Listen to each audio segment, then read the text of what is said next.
Parliament Vijayawada Shri Kesineni Sivanath గారిని మాట్లాడవలసిందిగా మనవి చేస్తున్నాను.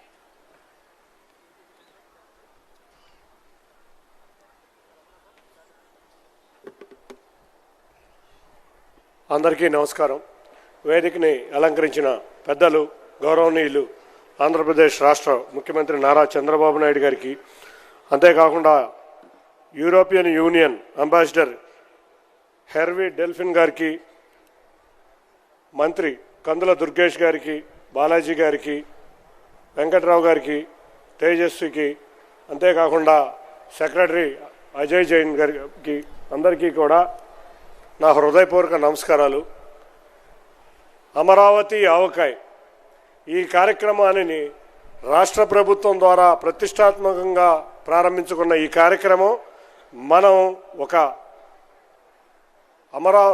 మన ఆంధ్రప్రదేశ్ పునర్నిర్మాణంలో భాగంగా ఒక రాజధాని కాదు, ఒక అభివృద్ధే కాదు, ఒక సంక్షేమమే కాదు, ఒక సినిమా, ఒక కల్చర్, ఇటువంటి కార్యక్రమాలు కూడా మన రాష్ట్రంలో అభివృద్ధి చెందాలని గౌరవ ముఖ్యమంత్రి గారి కళల రూపం ఈ కార్యక్రమం. తప్పకుండా ఇటువంటి కార్యక్రమాల వల్ల మన ఇతర రాష్ట్రాలతో పోటీ పడటంలో అభివృద్ధిలోనే కాదు, మనం సాంకేతికంగానే కాదు, కళలను పోషిస్తాం. ఇవాళ సినిమా పరిశ్రమ ఒక చక్కటి పరిశ్రమ. ఇవాళ ఈ విజయవాడ అమరావతి నగరంలో ఎప్పటి నుంచో సినిమా పరిశ్రమ అభివృద్ధి చెంది ఉంది. అంతేకాకుండా ఈ ప్రాంతం మొత్తం కూడా సాంస్కృతిక కార్యక్రమాలు, ఇటువంటి కార్యక్రమాలు చేయటమే కాకుండా ఒక ఉత్సవాలు నిర్వర్తించాలి, రాష్ట్రం మొత్తం మీద ఉత్సవాలు నిర్వర్తించాలి, ఒక సర్క్యూట్ టూరిజం డెవలప్ చేయాలి, సర్క్యులేషన్ ఆఫ్ మనీ ఉండాలంటే టూరిజం తప్పితే మరి ఏది కాదని గౌరవ ముఖ్యమంత్రి వారు ఎప్పుడో 20 సంవత్సరాల క్రితం ఉమ్మడి రాష్ట్రంలో వారు హైదరాబాద్ అభివృద్ధిలో ఘనంగా చూపించారు.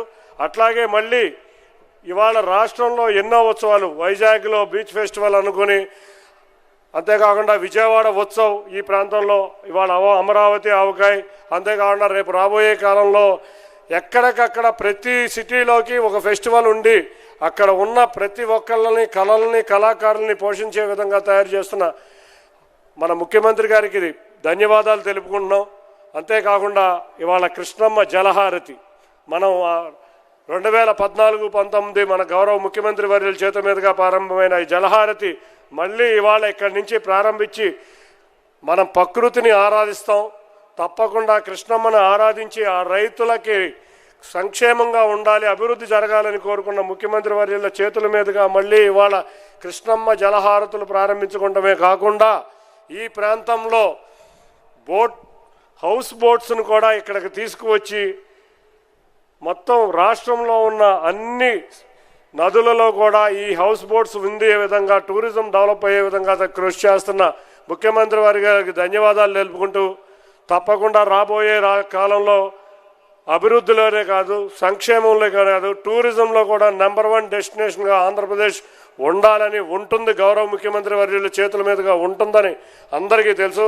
అదేవిధంగా ముందుకు వెళ్ళాలని తెలియజేసుకుంటూ అందరికీ కూడా ఈ అవకాశం ఇచ్చిన పెద్దలందరికీ కూడా పేరు పేరున ధన్యవాదాలు తెలుపుకుంటున్నాను. Thank you.